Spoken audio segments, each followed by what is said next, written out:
பர்வதராஜன் பெற்ற பரமசிவனு கேட்க என் பேரு உமா மகேஸ்வரி ஆதிசக்தி. இந்த உலகத்துக்கெல்லாம் ஜெகன் மாதா. இந்த ஓம் என்ற சக்தியால பிறந்தவள் இந்த ஆதி பராசக்தி உமா பார்வதி மகேஸ்வரி. இருந்தாலும் பிறந்தவள் இந்த ஆதி பராசக்தியா இருந்தாலும் நான் எப்படி பிறந்தவள், என்னுடைய பிறப்போட ரகசியம் என்ன சொல்லவா?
இந்த உலகம் பிறக்க முன்னே இந்த ஆதிசக்தி எப்படி ஜனனமானது?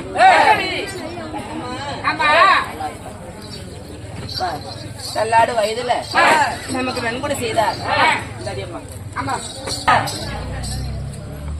இந்த உலகம் பிறக்க முன்னே இந்த ஆதிசக்தி எப்படி ஜனனமானவள், எப்படி பிறந்தவள்?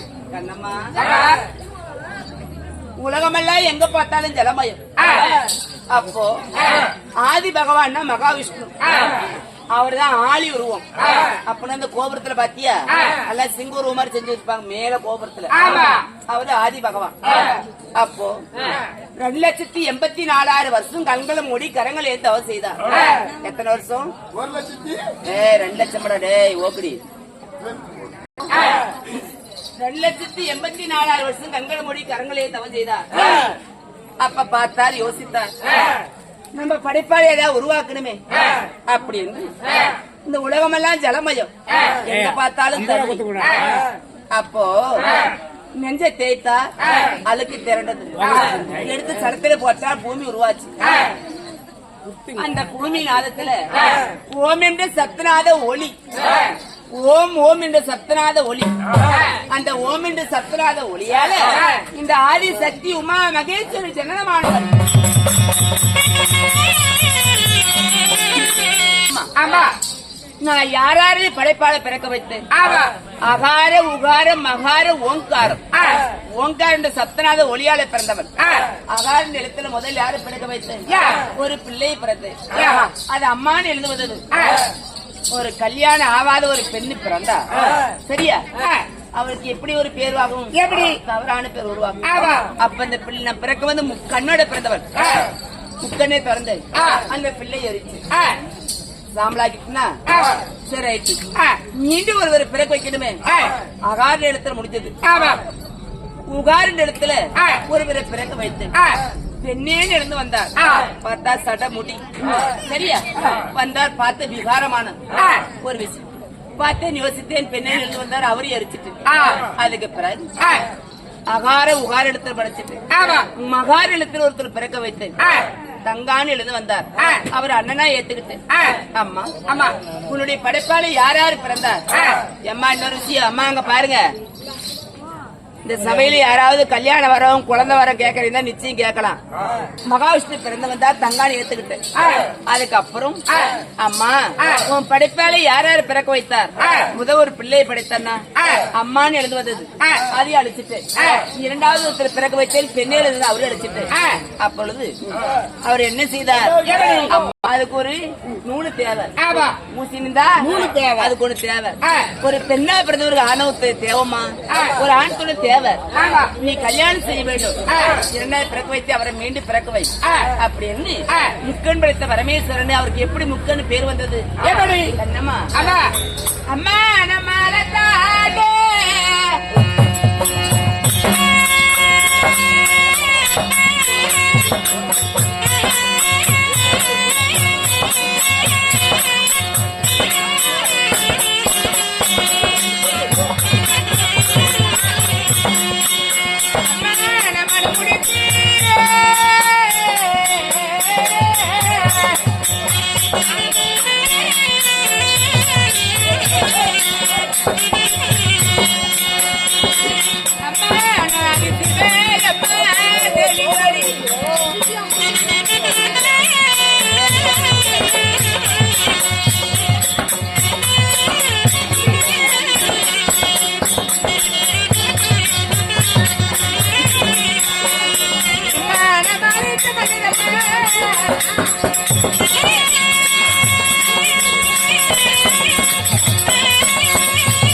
நான் எப்படி மாலையிட்டவள்? அதாவது கைலங்கையில் பொற்பீடமாய் எழுந்து ஆண்டு வரக்கூடிய சிவபெருமானியை மாலையிட்டவள். நான் எப்படி மாலையிட்டவள்? எங்க அண்ணன் வார்த்தைக்காக அவரை கைப்பிடித்த சரியா. எங்க அண்ணன் மாயவன் பார்த்தா அம்மா கல்யாணம் செஞ்சுட்டா ஒரு பெண்ணு என்னைக்குமே ஒரு ஆணுக்கு அடக்கம். ஒரு ஆணுக்கு அடக்கம். அப்போ இந்த முக்கன் இருக்கப்படாது. உன் கணவருக்கு பிடிக்க கொடு அப்படின்னு பகவான் சொல்ல. அப்ப எங்க அண்ணன் கண்ணன் சொல்லிட்டாரு அப்படின்னு இந்த முக்கன் பிடுங்கி தன்னுடைய கணவருக்கு வைத்தேன். அதுக்கப்புறம் தான் முக்கன் பரமேஸ்வரன். அவருக்கு பரமேஸ்வரன் பேரு சரியா. அப்போ ஏமா அம்மா அடாடாடா ஏதாவது இப்ப சொல்லு. கணவர் கொடுத்த அப்பதான் முக்கன் பரமேஸ்வரன் அவருக்கு பேரு.